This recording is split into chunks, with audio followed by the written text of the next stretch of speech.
A pleasant day to everyone. We are the Group 1 and we will be reporting about the preparation number 5, the aspirin capsule. I am Camila May Latinas. I am Marshall Nicole Carbon. I am Florence Riviel Llamas. I am Marta Balitan. I am Pilgrim Suelitigan. Ano nga ba ang aspirin? Ang aspirin, nakilala rin bilang acetylsalicylic acid, ay isang uri ng gamot na maraming pinagkagamitan. Una, nagpapawala ng sakit. Ang aspirin is tumutulong siya na mapagaan ang mga minor na sakit tulad ng sakit sa ulo, sakit sa ngipin, at kalamnan. Pangalawa naman is nagpapababa ng lagnat. So, ang aspirin ay nagpapababa ng temperatura ng ating katawan kapag tayo ay may lagnat. Pangatlo, pangontra sa pamamaga. Ang aspirin ay nagpapababa ng pamamaga at sakit sa mga kondisyon tulad ng arthritis. While ang capsule naman, ito ay isang uri ng form ng gamot na naglalaman ng active ingredients. Ang capsule ay madali siyang lunukin at mabilis ang kanyang effect dahil madali siyang matunaw sa ating tiyan. At also, ang capsule ay nagko-contain siya ng exact dose, kaya masisigurado natin na tama ang ating iniinom. So, our discussion, we have our two main types of capsule. Number 1 is the gelatin capsule. It is made of gelatin, sugar, and water. So, they are tasteless and can be cleared, colored, or opaque. For example, with titanium dioxide. So, they consist of a piece, a body, and a cup, and are typically filled with powders, either by hand, using the punch method, or by machine. Number 2 is the soft gelatin capsule. It is made of gelatin that is more flexible due to plasticizers like glycerin or sorbitol. They are usually filled with liquids or solid suspended in a liquid vehicle like vegetable oil or polyethylene glycol. Ang mga capsule naman, ito ay isang uri ng gamot na nakabalot sa isang maliit na lalagyan or case. Ang pangunahing layunin ng disenyo nito ay para madali siyang lunukin at mas mabilis siyang matunaw sa tiyan. Karaniwang itong ginagamit para sa mga gamot na may hindi kanais-nais na lasa at amoy. At para rin ito sa mga gamot na kailangang ma-absorb ng katawan natin ng dahan-dahan. So, mayroon tayong dalawang uri ng capsules. So, number 1, we have our hard gelatin capsule. Ito ay mga binubuo ng dalawang bahagi, isang katawan at isang takip. So, ang hard gelatin capsule, ginagamit ito para sa mga gamot na nasa anyong pulbo or powder. Ang hard gelatin capsule ay matigas at wala siyang lasa. For number 2 ay ang mga soft gelatin capsule. Ang mga soft gelatin capsule ay gawa sa gelatin na mas nakabaluktot kumpara sa hard gelatin capsule. Ito ay dahil sa mga idinadagdag na plasticizer tulad ng glycerin o sorbitol. So karaniwan, itong naglalaman ng mga liquid na gamot or mga solid na sangkap na nakasuspende sa isang likido tulad ng vegetable oil o polyethylene glycol. At tandaan rin natin na kailangan natin mag-ingat sa pag-inom nito dahil kahit na madali itong inumin, mahalaga pa rin na mag-consult tayo sa doktor bago gumamit ng anumang gamot, kabilang na ang capsule. So, ang ilang capsule kasi is tulad ng aspirin na 80 mg enteric coated tablet ay dinisenyo ito para inumin pagkatapos kumain. Ito ay para maiwasan ang pagka-upset ng sikmura. So, ang aspirin ay isang uri ng gamot na ginagamit bilang pain reliever or pampawala ng sakit, fever reducer or pampababa ng lagnat, at anti-inflammatory na pampabawas ng pamamaga. For category or what kind of medicine do aspirin is? Number 1 is analgesic or pain reliever. Number 2 is antipyretic or fever reducer. Number 3 is anti-inflammatory or reduces swelling or inflammation. Number 2 naman is we have our synonym or the other name of aspirin. So for the chemical name of aspirin, we have acetylsalicylic acid. For our description of the final product, so this product is a hard gelatin capsule filled with 80 milligrams of aspirin powder. For our uses or what it is used for, so aspirin capsule can help with relieves pain or pampawala ng sakit. So yung aspirin is used to relieve minor aches and pains from headache, muscle pain, toothaches, menstrual cramps, and arthritis.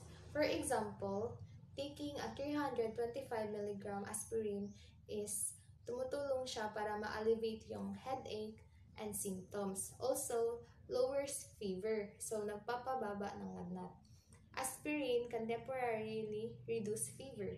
So the typical dose for the adults is up to 325 to 650 milligram every 4 hours as needed, or not exceeding for 4 grams in 24 hours, and also reduces inflammation or pangontra sa pamamaga. The aspirin has anti-inflammatory properties, making it effective in reducing swelling and pain in condition like arthritis. So a dose daw is 3 to 6 grams per day is divided doses. It can help na ma-manage yung arthritis symptoms, and also ginagamit din siya para sa antiplatelet, which helps na ma-prevent yung blood clots and can lower the risk of heart attacks and strokes. So it is essential to follow the recommended dosage and consult your doctor before taking aspirin. So the next is the procedure. So first is determine the capsule size. So before natin ma-determine yung capsule size is kailangan mo natin siya i-figure out kung ano na size ng capsule yung gagamitin at kung ano yung medication na meron tayo. Kasi importante po ito para ma-sure yung tamang dosage at para mas madaling mainom ng patient. So second is the aspirin. So weight the aspirin. So kailangan natin siya i-weight accurately according to the required amount ng aspirin. Kasi importante po ito para ma-sure yung tamang dosage ng aspirin. Reduce the particle size of the aspirin by triturating it using a mortar and pestle and blending it by spatulation. Then, place the powder aspirin in a pail tile and arrange it into a compact that powder bed or block are uniform thickness, and divide the block into equal parts. Then also, handle the capsule with disposable gloves, separate the body of the capsule from the cup, and repeatedly press the end of the body of the shell downward into the powder bed. And that is punch method. So last, seal and polish the capsule with a clean clothal gauze. So during a site is to ensure the uniform distribution at absorption para i-reduce yung particle size ng aspirin. Then, kailangan din ilagay yung powdered aspirin sa isang pill tile para ma-arrange siya into a compact. And importante din ito para sa next step, which is yung accurate filling ng capsule. So sa divide block is kailangan natin siyang i-divide yung aspirin block into equal parts. So while wearing disposable gloves is ihiwalay natin yung capsule body from the cup. So yung punch method is ito yung paulit-ulit o pag-press ng open end ng capsule body pababa sa powdered bed. The clean-up procedure. So first, clean and wipe the used apparatus such as the mortar and pestle, pill tile, and metal spatula with a clean cloth before and after use. Return all the borrowed apparatus to the laboratory technician after use.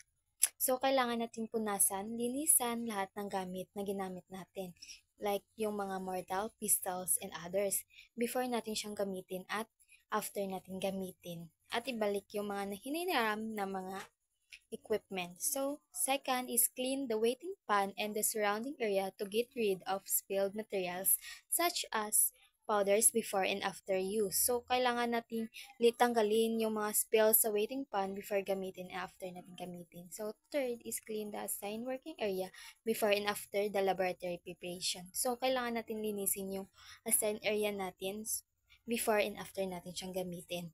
Plus, arrange the chairs before leaving the laboratory. So, kailangan natin siyang linisin or before tayong umalis, i-arrange natin yung mga gamit ng mga chairs para organize yung laboratory.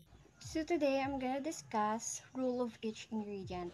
Aspirin is very helpful because it reduces pain inhibibility and production of headaches. By taking aspirin powder can elevate headache and blocking pain signal. And also it helps gardening. Aspirin act as a rooting hormone for plants, cutting, helping them to develop and faster.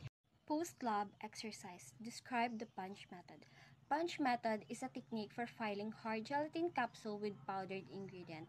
It is involved preparing the cup and the body, placing the capsule on a flat surface, gently pressing the capsule into the powdered bed, and then aligning the cup with the body.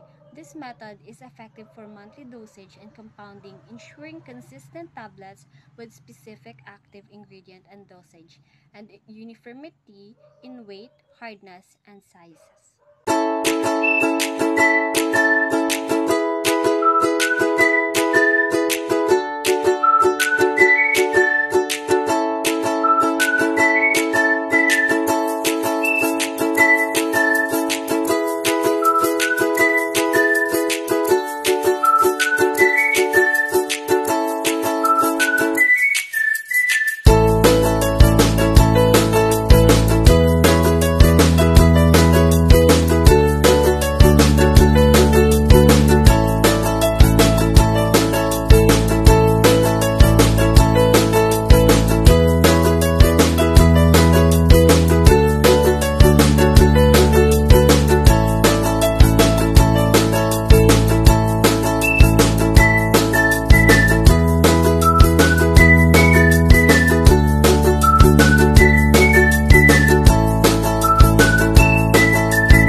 Hard gelatin capsule come in a range of sizes to accommodate different dosage and powdered density. The size is indicated by a number where a smaller number means a larger capsule. For high-dose medication, large capsule, example size 000 or 00 is accommodate and necessary quantity of drug. For low-dose medication or specialized formulation, smaller numbers, example size 3, 4, or 5 are more appropriate. Smaller capsule size or size 1 or 2 are easier for patients to swallow, especially for kids and elderly people who have difficulty swallowing a large capsule or tablet. Diluent or filers used to increase the bulk of the powder, improving from aid and uniform filing during capsule manufacturing. Number 3. Compare the procedures for compounding hard gelatin capsules with tablets and compounding hard gelatin capsules with liquid ingredients. Number 1. Tablet. Powder blending. PIS or active pharmaceutical ingredients and excipients are blended into a uniform powder. Second is capsule filling. Powder mixture is filled into empty capsules using capsule filling machine. Lastly is the quality control. Weight variation, content uniformity, and dissolution testing are performed. Example, compounding a pain relief capsule with acetaminophen and ibuprofen powder. Liquids.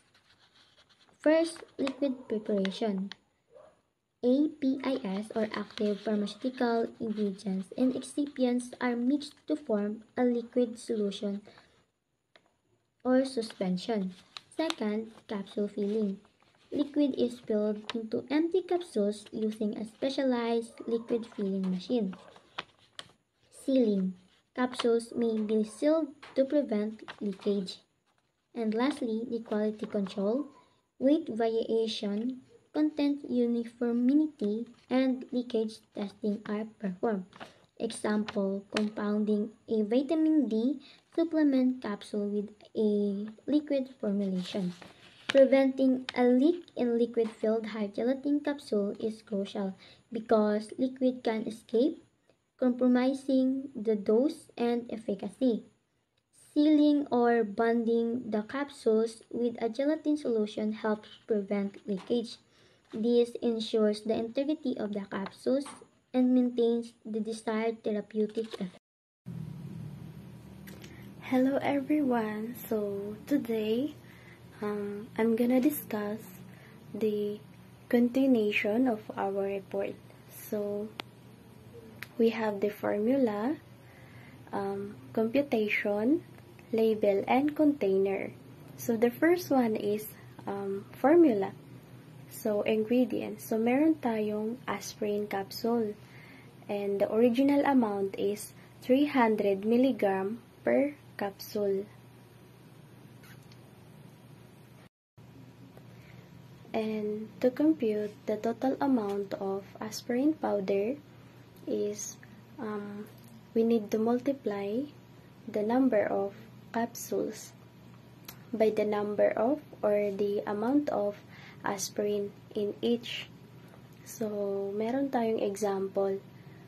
So, the total amount of aspirin capsule is 10 capsules times 300 mg per capsules is equals to 3,000 of aspirin powder. So, ang next naman natin is label. So, the first one is aspirin capsules. So, aspirin capsules is meron siyang benefits like for example is pain relief. So, as what Miss Diamo said before, na meron siyang mga benefits. So, meron siyang benefits sa sakit. So, the next one is 300 mg per capsules. So, sa bawat aspirin capsules is naga-contain siya ng 300 mg. So, ang next naman natin is take as directed by the healthcare provider and for oral use only. So, ang sinasabi dito is if nag-take ka ng gamot is dapat is exact dun sa gi-prescribe sa'yo ng doctor or ng healthcare provider. Kasi if yung ginatake mo na gamot is more than doon sa gi-recommend ng doctor sa'yo is possible na may side effect. So, it will be a ulcer, bleeding, or stomach irritation. So, ang last naman natin is ang store in a cool, dry place. So, dapat is nasa proper storage yung gamot para i-maintain yung effectiveness niya. And of course is para hindi madaling masira yung gamot. So, dapat is yung gamot is kailangan palayo siya sa direct sunlight, heat, and moisture para hindi madaling masira yung gamot. And of course, the last one is container. The amber glass bottle or the plastic prescription or vial with light fitting lid.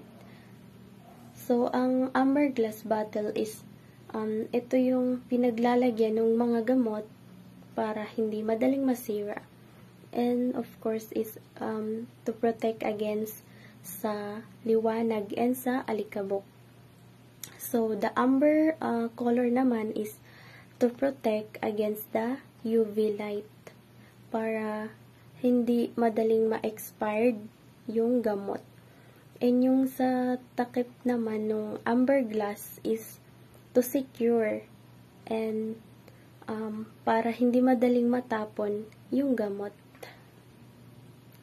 So, that's all for my part of our report. And the next topic is to be discussed by the next reporter.